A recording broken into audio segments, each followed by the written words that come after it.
अगर electoral roll से नाम हटाना नागरिकता के ऊपर एक बड़ा प्रश्न है, तो क्या election commission of India as a independent authority इतनी पावर रखती है कि वो देश में लोगों की नागरिकता को डिसाइड कर सकती है? आज की वीडियो में हम बात करेंगे एसआईआर के बारे में, और इस मुद्दे को समझने के लिए हम इस शॉर्ट वीडियो में इसको 5 हिस्सों में बांटेंगे। सबसे पहले द इन्यूमरेशन फेज, दूसरे नंबर पे हम बात करेंगे ड्राफ्ट इलेक्टोरल रोल, तीसरे नंबर पे क्लेम्स और ऑब्जेक्शंस, चौथे नंबर पे उनकी हियरिंग्स और डिसीजंस, और पांचवें नंबर पे एपीलेट मैकेनिज्म। सबसे पहले बीएलओस यानी कि बूथ लेवल अफसर घर घर जाकर इन्यूमरेशन फॉर्म बांटते हैं। मतदाता चाहें तो ये फॉर्म को ऑनलाइन भी जमा करा सकते हैं। अब इस फॉर्म में मतदाताओं को ये घोषणा करनी होती है कि वे या उनके रिश्तेदार पिछली मतदाता सूची में शामिल थे। अब यहाँ पे खास बात यह है कि इस फॉर्म के साथ किसी भी दस्तावेज यानी कि डॉक्यूमेंट की आवश्यकता नहीं है। अब ध्यान रहे, किसी भी वोटर को अगर एब्सेंट घोषित करना है तो उससे पहले बीएलओ को कम से कम उसके घर के 3 चक्कर लगाने होंगे। अब इस प्रक्रिया में नागरिकों की मदद के लिए राजनीतिक दल अपने बूथ लेवल एजेंट्स को भी नियुक्त करते हैं। अब phase number 2, draft electoral roll.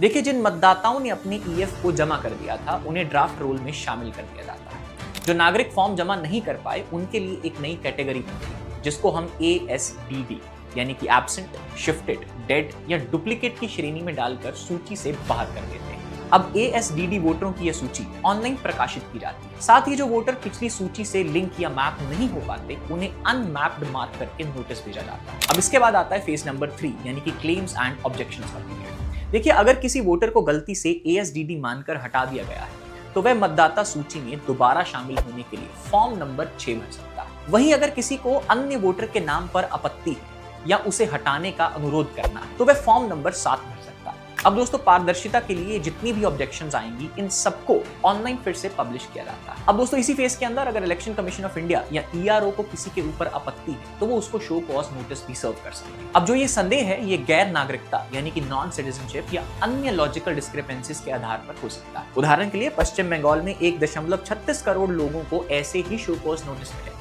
अब इसी के साथ दोस्तों हम आते हैं चौथे फेज में जिसमें हियरिंग्स और डिसीजंस होते हैं। ये हियरिंग्स और डिसीजंस को ERO के सामने पेश करा जाता है। अब ERO उन सभी अनमैप्ड वोटरों और नोटिस प्राप्त करने वाले वोटरों की सुनवाई करते हैं, और ERO ही फॉर्म नंबर 7 की जितनी भी ऑब्जेक्शंस थी उनकी वैलिडेशन के ऊपर फैसला लेते हैं। इस दौरान वोटरों से अपनी योग्यता साबित करने के लिए एडिशनल डॉक्यूमेंटेशन भी मांगे जा सकते हैं। इसी के साथ दोस्तों आता है चौथा फेज यानी कि एपीलेट मैकेनिज्म। देखिए, अगर किसी वोटर का नाम ERO द्वारा खारिज कर दिया जाता है तो उसके पास अपील करने का अधिकार है। सबसे पहली अपील डिस्ट्रिक्ट मजिस्ट्रेट के सामने की जा सकती है। अगर वहां से भी आपको निराशा मिलती है तो राज्य के जो चीफ इलेक्टोरल ऑफिसर हैं आप दूसरी अपील उनके सामने कर सकते हैं।